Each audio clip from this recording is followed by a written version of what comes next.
അസ്സലാമലൈക്കും, വെൽക്കം അവർ YouTube channel. ഇന്ന് ഞാൻ ഉണ്ടാക്കാൻ പോണത് നല്ല സൂപ്പർ ടേസ്റ്റിയുള്ള ഇറച്ചിച്ചോറാണ്. നമുക്ക് എങ്ങനെയാണ് തയ്യാറാക്കേണ്ടതെന്ന് നോക്കാം. ഈസിയായി തയ്യാറാക്കാം. നമ്മുടെ വീട്ടിലുള്ള കുറച്ച് സാധനങ്ങൾ ഉപയോഗിച്ചാണ് ഈ ഇറച്ചിച്ചോറ് റെഡിയാക്കുന്നത്. പ്രത്യേകിച്ച് അതിനായിട്ട് കുറേ സാധനങ്ങളൊന്നും ഇട്ടിട്ടില്ല. നമ്മുടെ വീട്ടിലുള്ള മുളക് പൊടി, മഞ്ഞൾപ്പൊടി, മല്ലിപ്പൊടി, കുറച്ച് നമ്മൾ തന്നെ പൊടിച്ചിട്ടുള്ള ഗരം മസാലപ്പൊടി, അതെല്ലാം കൂടി ഉപയോഗിച്ചിട്ടാണ് ഇപ്പോൾ ഈ ഇറച്ചിച്ചോറ് തയ്യാറാക്കിയിട്ടുള്ളത്. ഈസിയായി എങ്ങനെ നമുക്ക് തയ്യാറാക്കാമെന്ന് നോക്കാം. എന്തൊക്കെ വേണമെന്ന് നമുക്ക് നോക്കിയാലോ. ഇറച്ചിച്ചോറ് തയ്യാറാക്കാൻ വേണ്ടി എന്തൊക്കെ വേണമെന്ന് നമുക്ക് നോക്കാം. ഇതിപ്പോൾ ഒരു 1/2 കിലോന് ഇറച്ചി ഞാൻ എടുത്തിട്ടുണ്ട്. പിന്നെ അതിൽ എല്ലും നെയ്യും എല്ലാം കൂടി ഉൾപ്പെടെയുള്ള ഇറച്ചിയാണ് എടുത്തിട്ടുള്ളത്. പിന്നെ ആവശ്യത്തിന് ഉപ്പ് വേണം. പിന്നെ 2 ടീസ്പൂൺ മല്ലിപ്പൊടി, 1.5 ടീസ്പൂൺ ഗരം മസാല പൗഡർ, ഒരു 1.5 ടീസ്പൂൺ ചിക്കൻ മസാല, 1.5 ടീസ്പൂൺ മഞ്ഞൾപ്പൊടി, 1.25 ടീസ്പൂൺ മുളക് പൊടി. പിന്നെ ആവശ്യത്തിനായിട്ട് 2 പട്ട എടുത്തിട്ടുണ്ട്, 2 തക്കോലം എടുത്തിട്ടുണ്ട്, പിന്നെ കുറച്ച് ഏലയ്ക്ക്, കുറച്ച് കുരുമുളകും എടുത്തിട്ടുണ്ട്. പിന്നെ ആവശ്യത്തിനായിട്ടുള്ള വെളിച്ചെണ്ണ, 1.5 ടീസ്പൂൺ നെയ്യും. കാരണം ബീഫിൻ്റെ നെയ്യുള്ളത് കൊണ്ടിട്ട് നെയ്യ് ഞാൻ കുറച്ചാണ് എടുത്തിട്ടുള്ളത്. പിന്നെ ഈ ഒരു പാത്രം നിറച്ച് ബീഫ് എടുത്തിട്ടുണ്ട്, അത്രയൊന്നും ഞാൻ അരിയും എടുത്തിട്ടുണ്ട്. പിന്നെ ഇഞ്ചി വെളുത്തുള്ളി പേസ്റ്റ്, പച്ചമുളക്, 2 തക്കാളി, 3 സവാള. സവാള ഇത്തിരി വലുതാണ്, ചെറുതാണെങ്കിൽ 4 എടുക്കണം. നമുക്ക് ഇറച്ചിച്ചോറ് തയ്യാറാക്കിയാലോ.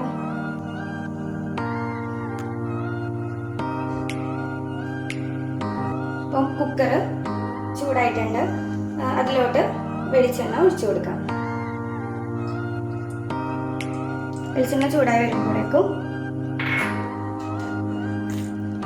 ആദ്യമേ ഇഞ്ചി വെളുത്തുള്ളി പേസ്റ്റ് ഇട്ട് കൊടുക്കാം.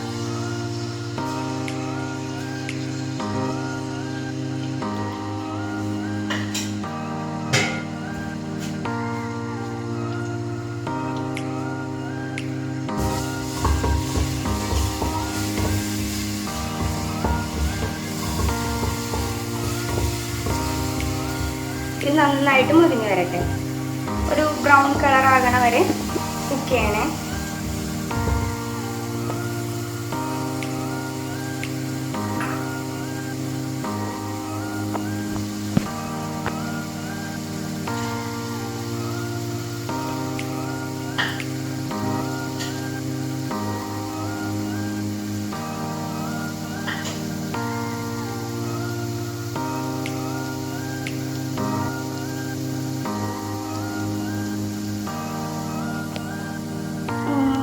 മുരിഞ്ഞിട്ടുണ്ട്.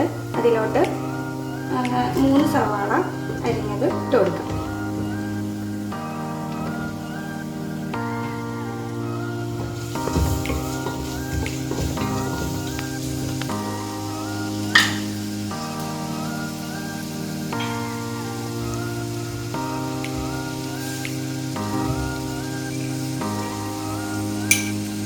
ആവശ്യത്തിനായിട്ടുള്ള ഉപ്പും ഇട്ട് കൊടുക്കണേ. എന്നിട്ട് നന്നായിട്ട് വഴറ്റിയെടുക്കുക.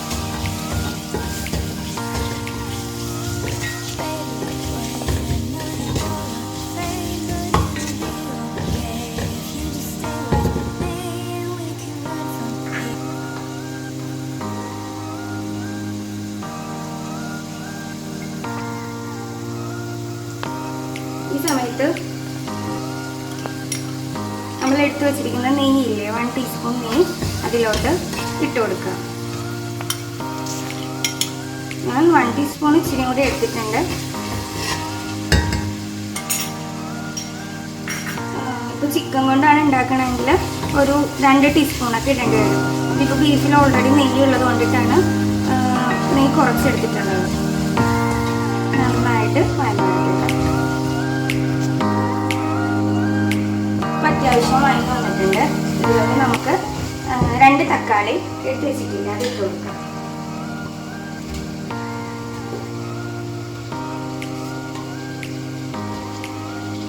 നന്നായിട്ട് വഴറ്റിയെടുക്കാം. അതിലോട്ട്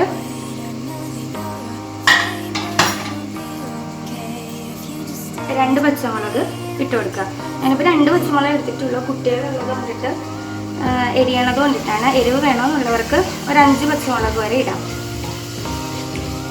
നിങ്ങൾക്ക് വേണമെങ്കിൽ ചായച്ചു വിടാം കേട്ടോ. ഞാൻ എരിവ് അധികം ആകണ്ടെന്നും പറഞ്ഞാണ് ചായക്കാതെ ഇട്ടിരിക്കണം. അപ്പോൾ അത്യാവശ്യം വഴണ്ട് വന്നിട്ടുണ്ട്. അതിലോട്ട് നമുക്ക് പൊടികളൊക്കെ ആഡ് ചെയ്യാം. ഓവറായിട്ട് ഇങ്ങനെ ശരിക്കും വഴണ്ട് വന്നൊന്നുമില്ല. ഈ ഒരു പരുവനാകുമ്പോഴത്തേക്കും നമുക്ക് പൊടികളൊക്കെ ആഡ് ചെയ്ത് കൊടുക്കാം. ആദ്യം മഞ്ഞൾപ്പൊടി ഇട്ട് കൊടുക്കാം.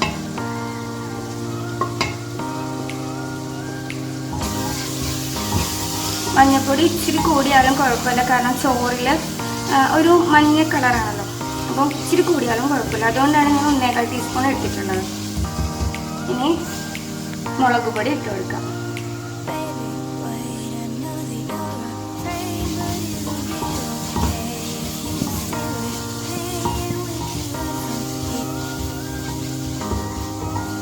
ഇതിലോട്ട് chicken masala powder, garam masala powder,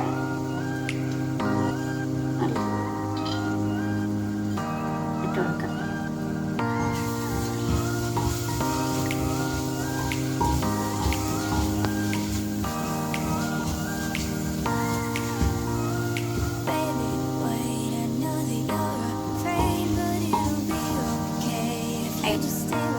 അതിലോട്ട് നമ്മൾ ഇട്ട് വെച്ചിരിക്കുന്ന ഏലക്കയും പട്ടയും കുരുമുളകും ഇട്ട് കൊടുക്കാം.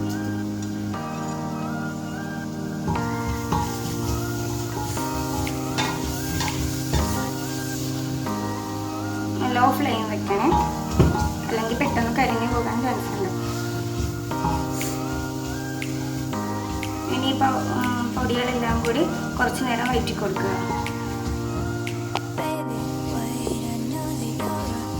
അത്യാവശ്യം നന്നായിട്ട് ഇതായി വന്നിട്ടുണ്ട്. ഒരു കാര്യം വിട്ടുപോയതാണ് കേട്ടോ പറയാനുള്ളത്. ഇപ്പോൾ ഒരു ചെറിയ നാരങ്ങയുടെ ലെമൺ ജ്യൂസാണ്, അതും കൂടി ഇതിലോട്ട് ഒഴിച്ചു കൊടുക്കുക. അതിലുള്ള കുരുകൾ മാറ്റിയിട്ട് വേണം ഒഴിച്ചു കൊടുക്കാൻ. ഇതിലോട്ട് നമ്മുടെ ബീഫ് ഇട്ട് കൊടുക്കാം. പിന്നെ മല്ലിച്ചീര ഉണ്ടെങ്കിൽ ഇടാം. എൻ്റെ കയ്യിൽ ഇല്ലാത്തതുകൊണ്ടിട്ടാണ് ഞാൻ ഇടാഞ്ഞത്. ഈ സമയത്ത് കുറച്ച് മല്ലിച്ചീരയും കൂടി ഇട്ട് കൊടുത്തിട്ട് ബീഫ് ഇട്ട് കൊടുത്താൽ ഒന്നും കൂടി നല്ലതായിരിക്കും. അതിലോട്ട് ഇട്ട് കൊടുക്കുവാണേ. ഉപ്പൊക്കെ പാകത്തിനാണോ എന്ന് നോക്കിയിട്ട് വേണം എല്ലാം കൂടി കൂട്ടി യോജിപ്പിക്കാൻ.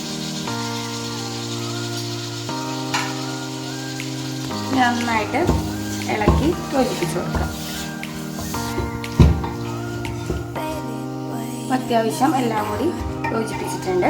ഇനി നമുക്ക് ഒരു 2 വിസിൽ വന്ന വരെ, പകുതി വേവാകുന്ന വരെ കുക്ക് ചെയ്തെടുക്കാം. ഇനി നമുക്ക് അത് മൂടിയിട്ട് 2 വിസിൽ വരുന്ന വരെ. ഈ സമയം നമുക്ക് ഒരു പാൻ എടുത്തിട്ട് അരി വേവിച്ചെടുക്കാം. ഒരു പകുതി വേവാക്കി എടുക്കണം അരി. ഇല്ലാന്നുണ്ടെങ്കിൽ നിങ്ങൾക്ക് എളുപ്പത്തിന് വേണ്ടിയിട്ട് നിങ്ങളുടെ കുക്കർ അത്യാവശ്യം വലുതാണെങ്കിൽ ഈ ഇറച്ചി പകുതി വേവാക്കി വരുമ്പോൾ അതിലോട്ട് അരി എന്തോരമാണ് എടുത്തിട്ടുള്ളത് അതിൻ്റെ 2 ഇരട്ടി വെള്ളം. ഇപ്പോൾ ഈ ഒരു ബൗള് അരിയാണ് ഞാൻ എടുത്തിട്ടുള്ളത്. ഇതിൻ്റെ 2 ബൗള് വെള്ളം ഈ നമ്മൾ വെച്ചിരിക്കുന്ന കറിയിലോട്ട് ഒഴിച്ചിട്ട് അരി കഴുകിയിട്ട് അങ്ങനെ നമുക്ക് തയ്യാറാക്കാം. അപ്പോൾ ഞാൻ ഓൾറെഡി ഈ ഒരു പാനിലാണ് തയ്യാറാക്കുന്നത്. എങ്ങനെയാണ് തയ്യാറാക്കേണ്ടതെന്ന് നോക്കാം. ഈ അരി കഴുകിയിട്ട് ഇതിലോട്ട് ഞാൻ ഇതിൻ്റെ 2 ബൗള് വെള്ളം ഒഴിച്ചിട്ട് വരാം.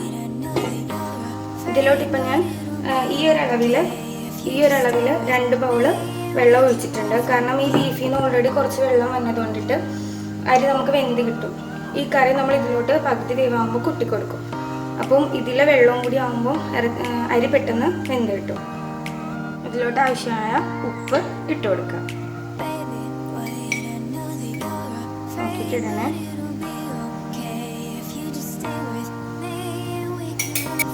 പിന്നെ ഇതിലോട്ട് വളരെ കുറച്ച് നമ്മൾ കറിയിൽ അത്യാവശ്യം മഞ്ഞൾപ്പൊടി ഇട്ടിട്ടുണ്ട്. അരിക്കൊരു കളറ് കിട്ടാൻ വേണ്ടി മാത്രം കുറച്ച് മഞ്ഞൾപ്പൊടി ഇട്ട് കൊടുക്കുക.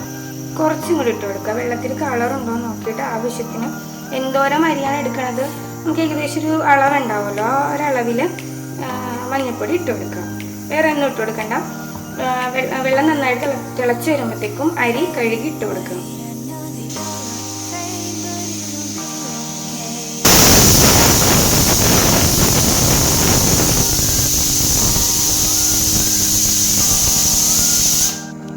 ഇപ്പോൾ ഒരു വിസിൽ വന്നിട്ടുണ്ട്. നമുക്ക് ഒരു വിസിലും കൂടി വന്നിട്ട് ഓഫാക്കാം. അപ്പോൾ അടുത്ത വിസിൽ വരാൻ പോകുന്നുണ്ട്. അപ്പോഴത്തേക്കും നമുക്ക് ഓഫാക്കാം.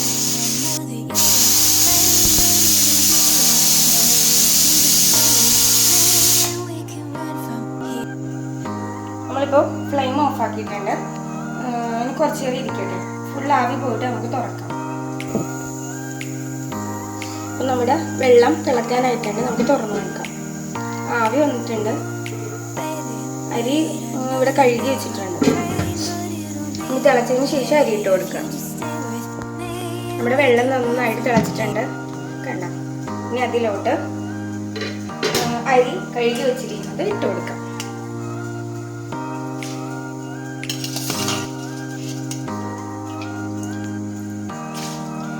നിങ്ങൾ കുറച്ച് പേരൊക്കെ ഉള്ളെങ്കിൽ ഇപ്പോൾ ഈ ഇടുന്ന അരി അളവിൽ കുക്കർ വലുതാണെങ്കിൽ അതിലോട്ട് 2 കപ്പ് വെള്ളം ഒഴിച്ച്, എന്തോ അരി എടുത്തിട്ടുണ്ട് അതിൻ്റെ ഇരട്ടി വെള്ളം ഒഴിച്ച് കുക്കറിൽ ഈ കറിയിലോട്ട് ഒഴിച്ചിട്ട് അരി കഴുകി അതിലോട്ട് ഇട്ട് മൂടി വെച്ച് 2 വിസിൽ വരുമ്പോഴത്തേക്കും ഇറച്ചിച്ചോറ് റെഡിയാവും.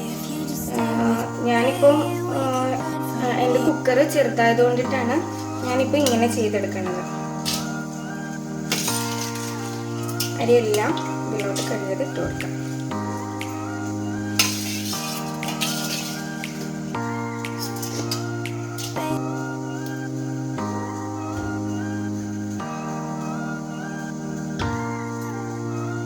ഇതിലോട്ട് ഇട്ടിട്ടുണ്ട്. നമുക്കിത് മൂടി വെച്ചിട്ട് ഒരു പകുതി വേവാകാൻ വരെ കുക്കാക്കി എടുക്കാം. കുറച്ച് ഗരം മസാല പൗഡർ ഇട്ട് കൊടുക്കുക. വളരെ കുറച്ച് ഇട്ട് കൊടുത്താൽ മതി. അപ്പോൾ ഞാൻ ഒരു സ്പൂണിൻ്റെ പകുതിയാണ് എടുത്തിട്ടുള്ളത്. ഇത് അതിലോട്ട് ഇട്ട് കൊടുക്കുക. നമുക്ക് കുരുമുളകും ഏലക്ക അങ്ങനെ സെപ്പറേറ്റ് ഇടണമെങ്കിൽ അങ്ങനെ ഇടാം. അപ്പോൾ ഞാൻ ഈ മസാല എല്ലാം കൂടി പൊടിച്ചതാണ് ഇട്ട് കൊടുത്തിട്ടുള്ളത്.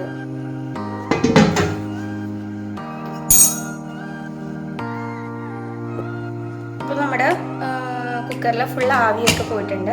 നമുക്ക് ഇത് തുറന്ന് നോക്കാം കേട്ടോ.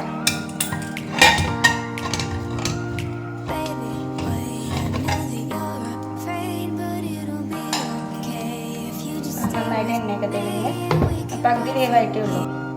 നമുക്ക് ഈ അരി പകുതി വേവായി കഴിയുമ്പോൾ ഈ കറി ഇതിലോട്ട് കൊട്ടിക്കൊടുക്കാം. ഇനി നമുക്ക് അരി എന്തോരം വെന്തിട്ടുണ്ടെന്ന് നോക്കാം.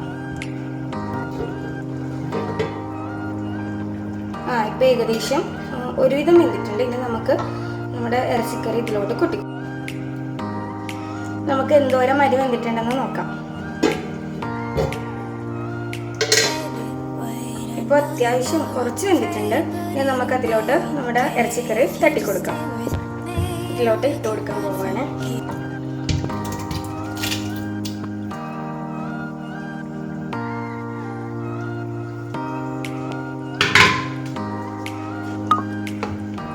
നന്നായിട്ട് ഇളക്കി യോജിപ്പിച്ചു കൊടുക്കുക.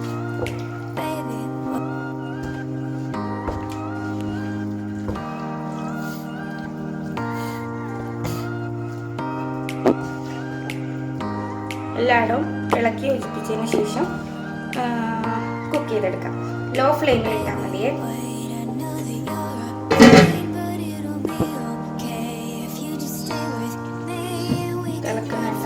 ഒരിക്കലും തീ കൂട്ടി വെക്കരുത്. തീ കൂട്ടി വെച്ചിട്ടുണ്ടെങ്കിൽ ഇതിലുള്ള വെള്ളം വറ്റിപ്പോയിട്ട് അരി വേഗൂല. ലോ ഫ്ലെയിമിൽ നമ്മൾ കുക്ക് ചെയ്തെടുക്കുമ്പോൾ അരി പെട്ടെന്ന് വെന്ത് കിട്ടും.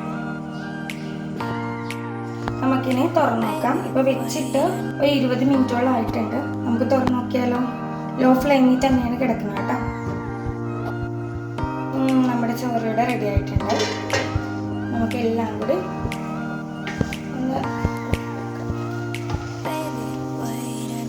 നമ്മുടെ ചോറ് ഇവിടെ റെഡി ആയിട്ടുണ്ട്. നമുക്കിനി ഫ്ലെയിം ഓഫ് ചെയ്യാം.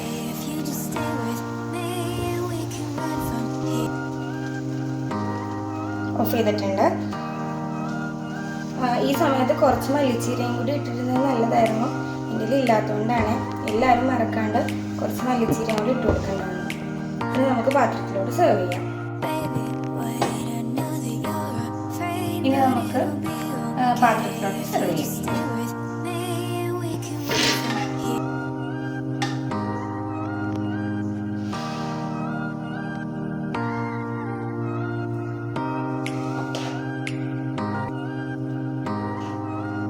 നല്ല അടിപൊളി ചോറാണ്.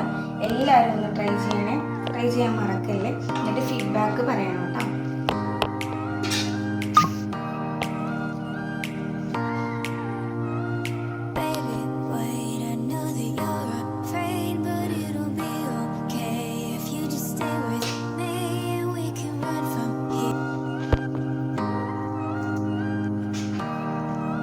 നമ്മുടെ ഇറച്ചിച്ചോറ് അടിപൊളിയായിട്ട് റെഡി ആയിട്ടുണ്ട്. എല്ലാവരും ട്രൈ ചെയ്യണം കേട്ടോ. നല്ല അടിപൊളി പുളിയും കറിയും നല്ല ബീഫ് ഫ്രൈയും പപ്പടവും കൂട്ടി കഴിക്കണം. നല്ല അടിപൊളി ടേസ്റ്റാണ്. എല്ലാവരും ഒന്ന് ട്രൈ ചെയ്ത് നോക്കി ഫീഡ്ബാക്ക് പറയാൻ മറക്കല്ലേ. പിന്നെ ഒന്ന് സബ്സ്ക്രൈബ് ചെയ്ത് സപ്പോർട്ട് ചെയ്യണേ. പിന്നെ ഒന്ന് ലൈക്കും ചെയ്യണം. പിന്നെ തൊട്ടടുത്തുള്ള ബെല്ലൈക്കണിൽ നോക്കിക്കഴിഞ്ഞാൽ ഞാൻ അടുത്ത വീഡിയോ ഇടുമ്പോൾ നിങ്ങൾക്ക് നോട്ടിഫിക്കേഷൻ കിട്ടുന്നതായിരിക്കും. എല്ലാവരും ഒന്ന് സപ്പോർട്ട് ചെയ്യണേ. എന്നിട്ട് ഇത് ട്രൈ ചെയ്ത് നോക്കണം കേട്ടോ. അടുത്ത വീഡിയോയുമായി വീണ്ടും വരാം. ബൈ.